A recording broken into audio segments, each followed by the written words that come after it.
Good evening, everyone. Today I'm here to ask you a very important question. Okay, so have you ever been doing, a regular human activity like studying or working or playing a game or something boring and realistic like that before, and just thought to yourself, man, I would much rather be fighting aliens on top of the Empire State Building with Tom Cruise. Or maybe, man, I'd rather be riding unicorns with President Barack Obama in fields of flowers that are really pretty. Well, I don't know about you, but I certainly do those things on a regular basis. And now, normally, it is impossible to ever experience those things because of, the stipulations of reality and all that. But there is something you can do, indeed, to experience these things. Apart from psychogenic drugs like acid and mushrooms, don't do those. Those are bad for you. There is, in fact, a very healthy, naturally occurring way that you can experience such things. It is called lucid dreaming. Doesn't that sound interesting? So today I'm going to tell you guys what lucid dreaming is and how you can do it for yourself if you find it interesting. So I'm going to go ahead and define it for you, but before I can define lucid dreaming, since half of you don't know what that is, I'm going to have to define regular dreaming just to go ahead and set a basis. Now, in the text, sorry about that. In the textbook Psychology in Action, 10th edition, published in 2012 by Karen Huffman, she states that dreaming is like an alternate state of consciousness from being awake or sober. Much like being drunk on alcohol or high on drugs is an alternate state of consciousness, but being asleep and dreaming is neither being drunk or high off drugs or being sober and just being typical and awake. But during dreaming, there's a special kind of dreaming that you may experience at some point in your life. Some people experience it naturally, others, like myself, have to actually learn how to do it. It's called lucid dreaming. Lucid dreaming is defined in the Lucid Dreaming FAQ, co-authored by Stephen LeBerge and L. Levitin, published January 16, 2003 in PDF format on lucidity.com. They define, this air is so dusty, they define lucid dreaming as when you're having a dream and suddenly you say to yourself in the dream, whoa, I'm actually having a dream right now, I'm not awake.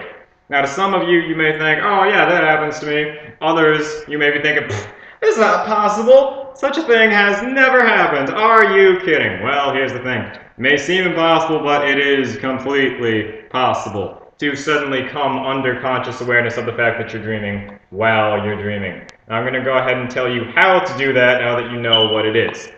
Most important thing to facilitate lucidity in your typical nighttime dreams is through the use of these things called triggers.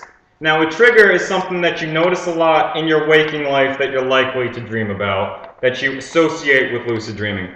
For example, you might decide to associate wall paintings with lucid dreaming for whatever reason. Every time you see a wall painting, you think, oh, that's a very nice wall painting, let me admire it. That reminds me of lucid dreaming. Now, the reason that you should do this is because eventually, no doubt, you're going to have a dream and you're going to see a wall painting in that dream. And if you do this enough in real life, where you notice the wall painting and associate it with lucid dreaming, then you're going to go ahead and say in your dream, hey, it's a wall painting. It reminds me of that lucid dreaming thing I saw that one guy give a speech on in my online class. Wait a second, something seems strange around here. That's what you might say next, because you're not going to quite feel awake. And this leads me to my next main point, the second most important thing that comes to lucid dreaming is a reality check. Reality checks can often be triggers. Like you can just go around in your daily life periodically when you think about it, just say, let me assess my surroundings and say, is this real? Does this seem real or does it seem like it might be a dream? Something I do a lot. I'll go ahead and do it right now for you. Okay, so I'm just standing here. I'm giving a speech for my online class. No one else is home.